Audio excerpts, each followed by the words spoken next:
अस्सलाम वालेकुम। उम्मीद करता हूँ फिट होंगे, बेहतरीन होंगे, अपनी लाइफ अच्छे से एंजॉय करोगे। हम तीनों की तरह देवों के देव महादेव एपिसोड 152 पार्ट 2 है।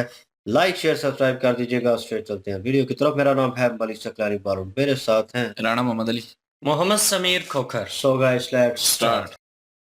किंतु इनका इस गुफा तक स्वयं आना अनिवार्य था। क्यों प्रभु? इस गुफा का क्या महत्व है? जिनमें समस्त ब्रह्मांड वास करता है, जिनसे सब जन्मा है और अंत में जिनमें सब समा जाएगा, वही इस गुफा में वास करते हैं। उन्होंने तुम्हारे राज्य में शरण लेकर तुम पर बहुत बड़ी कृपा की है। पुण्य भूमि बन गया है तुम्हारा राज्य।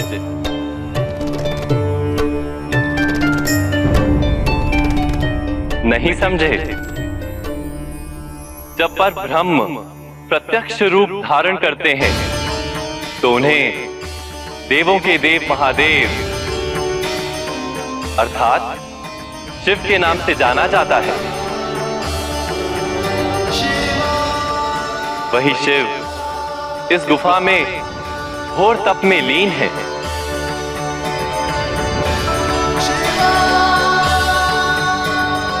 और तुम्हारी पुत्री देवी पार्वती कोई और नहीं, स्वयं आदि शक्ति है, जिनका जन्म शिव से पुनः मिलन हेतु हुआ है।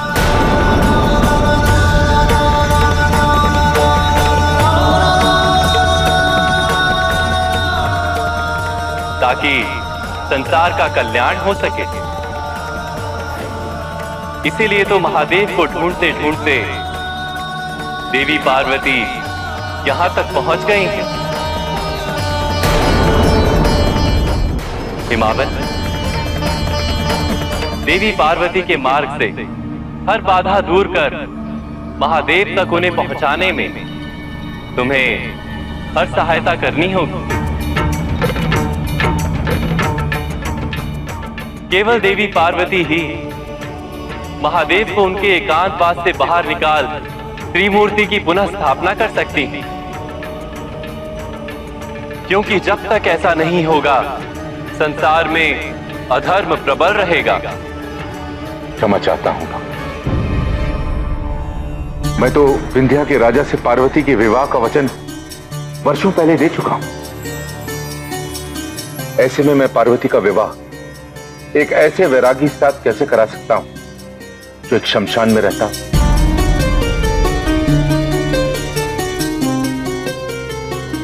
जिसके पास ना धन हो, ना शिष्टता, ना ही किसी संस्कृति से सरोकार।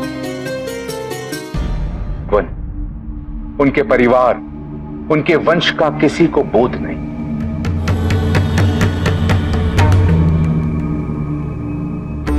महादेव को इनमें से किसी की भी आवश्यकता होने का प्रश्न ही कहां उठता है हिमनरेश।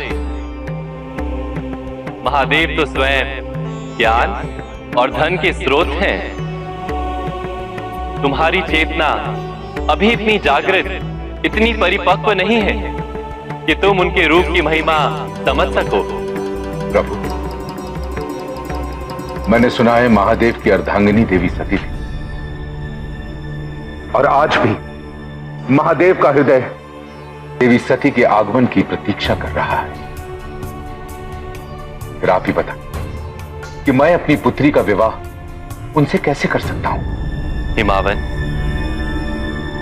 काशी में जब प्रजापति दक्ष एवं प्रसूति ने देवी पार्वती को देखा था तो उन्हें सती के पुनः लौट आने की अनुभूति हुई थी।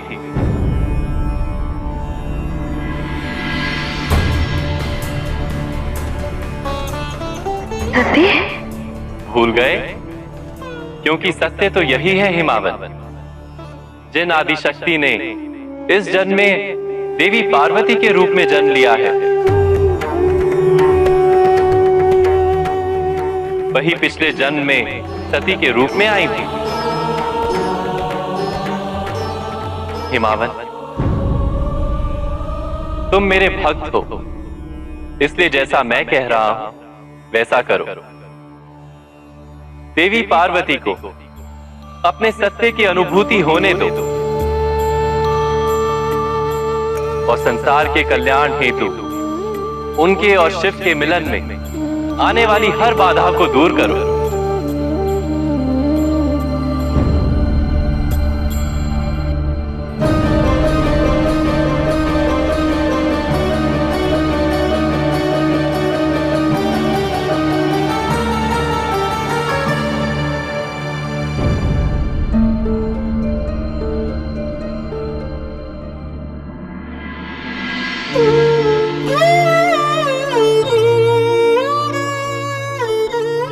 पार्वती, पार्वती, पार्वती, पार्वती, क्या हुआ इसे? कहाँ थी ये? कहाँ मिली आपको? अधिक दूर नहीं थी मैना, हिमपात के कारण मूर्छित हो गई थी। चिंता करने की कोई बात नहीं। अब मैं इसे कहीं अकेले जाने नहीं दूंगी जब तक इसका विवाह संपन्न नहीं होता। पर आप विवाह का निवेदन लेकर राजपुरोहित को विंध्य भेजते क्यों नहीं? मैंने हिमावन को सत्य से पुनः अवगत करा दिया है, किंतु क्या मैनावती इसकी स्वीकृति देंगी? माँ के लिए उसके संतान से महत्वपूर्ण स्वयं विष्णु भी नहीं है। मैं ना आपकी बात से कभी सहमत नहीं होंगी। तो फिर वो किसकी बात सुनेंगी? अब केवल देवी पार्वती ही उन्हें समझा सकती हैं। तो देवी, ये भी बता दीजिए, ये कैसे संभव होगा? पहले देवी पार्वती तो ये समझ ले कि उनके जीवन में क्या और क्यों हो रहा है। तो देवी, आपको क्या लगता है पार्वती को अभी इसका बोध नहीं है कि महादेव उनके पति हैं? आप तो स्वयं सर्वज्ञ ज्ञानी हैं, फिर मुझसे क्यों सुनना चाहते हैं? प्राण प्रिय, क्योंकि सत्य आपके स्वर में और भी सत्य प्रतीत होता है। जब तक पार्वती अबोध थी, उन्हें अपना और अपनी शक्तियों का कोई स्मरण नहीं था, किंतु अब यौवन अवस्था में प्रथम चरण रखने के पश्चात उन्हें ये आभास हो रहा है कि यदि उन्हें महादेव को पाना है तो उन्हें महादेव के योग्य बनना होगा, और इसकी अनुभूति उन्हें भयभीत कर सकती है, उन्हें महादेव से दूर कर सकती है। आपने बिल्कुल सही कहा देवी।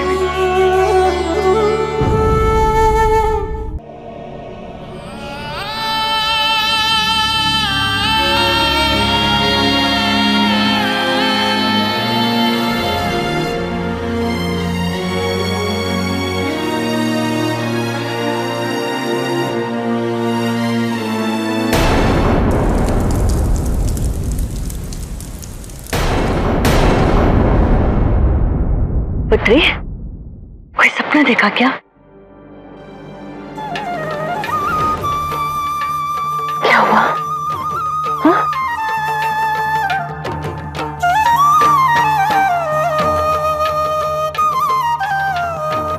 माँ, ये क्या हो रहा है हमारे साथ? यदि महादेव को अपने पति के रूप में पाना हमारे जीवन का उद्देश्य है, तो फिर कि स्वप्न हमें भयभीत क्यों कर रहे हैं? ये सारी निरर्थक बातें हैं पुत्री। तुम एक राजकुमारी हो और राजकुमारी का विवाह किसी राजकुमार के साथ ही संपन्न हो सकता है, किसी तपस्वी या किसी बैरागी के साथ नहीं। किंतु माँ, महादेव कोई साधारण तपस्वी नहीं है। वो तो भगवान है। तो क्या भगवान मनुष्य से विवाह करते हैं? सुना है तुमने कभी? नहीं ना? भगवान विष्णु की अर्धांगिनी लक्ष्मी है। क्या वो राजकुमारी थी?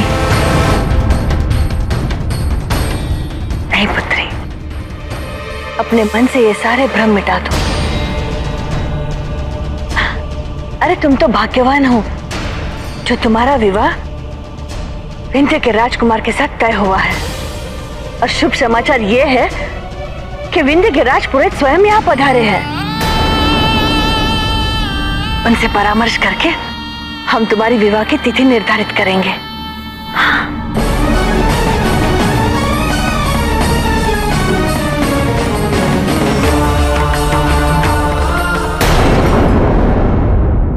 आश्चर्य हो रहा है जी। और वहाँ पे बातचीत चल रही थी। मैंने कहा था लास्ट पार्ट में भी कि अभी कॉन्वर्सेशन चलेगी उनके दरमियान। और हेमनरेश जो है वो कहीं ना कहीं जो है वो वार्तालाप उनके विष्णु जी के दरमियान उनके दरमियान होगी और वही चल रही थी। और वो बातचीत में यही बताने की कोशिश कर रहे थे कि ये पार्वती यहाँ पे इनका आने का महत्व क्या है, मतलब ये यहाँ पे आके बेहोश हुई हैं तो कोई ना कोई कनेक्शन है। और वो कनेक्शन बताने की कोशिश कर रहे थे, इस गार से इनका कनेक्शन है। और इस गार में जो बैठे हुए हैं पूरी सृष्टि जो है उन्होंने क्रिएट की है। और उन्हें बताना ज़रूरी था उनका तारुफ जो है शिव जी का, क्योंकि वो उन्हें लग रहा था कि ये वैसे ही घूम गई हैं या किसी ने अपहरण कर लिया है, ये यहाँ पे आई हैं। और उनको असल मोटिव जो है वो पता नहीं चल रहा था। और विष्णु जी ने उनको ये क्लियर किया। और ये जो सबसे बड़ी बात थी, उन्होंने कहा कि इनका जन्म जो है वो मिलन हेतु हुआ है इनके शिव जी के लिए। तो ये उनकी अर्धांगिनी है। तो वो उनका यही सवाल था, वही दक्ष वाला कहीं न कहीं थोड़ा बहुत रूप जो है बीच में नज़र आया। हम बात भी कर रहे थे बीच में कि वो विरागी हैं और संपत्ति नहीं उनके पास कोई। और ये कैसे हो सकता है और मैं अपनी बेटी की शादी मतलब वहाँ पे कर दूँ। यही अल्फ़ाज़ जो कहीं न कहीं थे वो दक्ष के भी थे। लेकिन थोड़ा बहुत अंतर इसलिए आ जाता है क्योंकि दक्ष जो है वो दुश्मनी की नज़र से और पहले ही विवाद था शिव जी के साथ उनका। तो वो उसमें चल रहे थे, वो साग में थे। और ऊपर से सती जी जो है उनके साथ अटैच होगी, तो वो एक सिनेरियो जो है वो डिफरेंट था। यहाँ पे इनको पता चला तो इन्होंने बात तो की, क्योंकि एज़ अ पेरेंट जो है, एज़ अ पिता जो है, उनको करनी करनी थी वो बात उन्होंने की। लेकिन ये है कि जो जवाब विष्णु जी की तरफ से मिला उन पे वो मेरे ख़्याल में सैटिस्फाइड हो गए। उन्होंने कहा ठीक है, सही है। उन्होंने कहा इनको चलने दें, ये ऐसे चल रही हैं, ये खुद पहचानेंगी।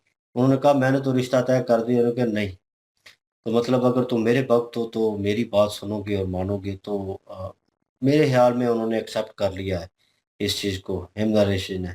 तो लेकिन उनकी पत्नी जो है मैनावती, वो जो उनका रवैया काफ़ी डिफरेंट है।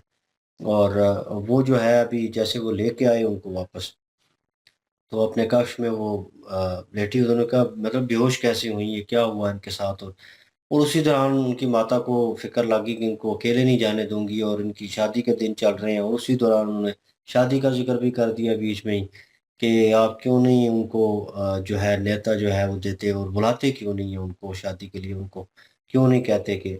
और इसके ऊपर उन हेमना रेस जो है वो कह लें कि उनके पास कोई जवाब नहीं था, क्योंकि जो वो सुन के आए हैं, जो वो ऑब्ज़र्व करने की कोशिश कर रहे हैं, उन्हें असलियत पता चल गई है।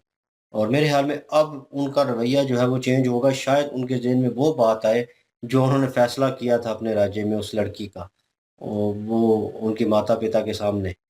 तो कहीं न कहीं ये सिनेरियो भी अब उन्हें शायद समझ आएगा कि मेरी बेटी जो मुझसे सवाल पूछ रही थी उसका जो है असल वजह क्या थी और मुझे क्या फ़ैसला करना चाहिए था। अब वो हो सकता है उनके ज़हन में आए। तो बाकी विष्णु जी जो हैं और देवी जो हैं, वो इस चीज़ को लेकर चिंतित थे कि ये क्या चल रहा है, क्या हो रहा है। और मैनावती जो हैं वो क्या सोच रही हैं इस बारे में। अब ये सिनेरियो चल रहा है, लेट्स सी, देखते हैं। हुँ।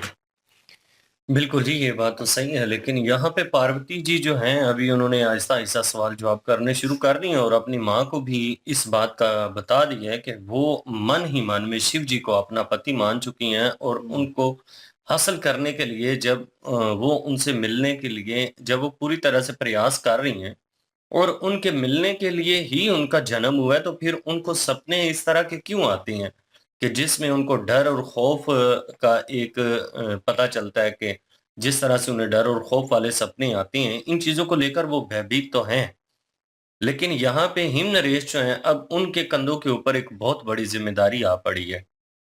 एक तरफ उनकी पत्नी है मैनावती, जो उनसे अपनी बात मनवाना चाहती हैं और जो कहती हैं कि जल्द अज जल्द जो है पार्वती जी की शादी करें आप, और जहाँ पे आपने जिस राजकुमार से शादी करनी है वहां पे न्योता भेजें और उनको बुलाइए, ताकि ये जल्द अज जल्द ये काम हो जाए।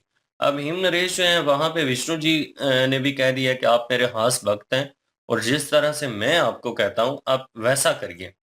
अब पार्वती जी जो हैं इनकी मदद करिए शिव जी तक इनको पहुंचाने में।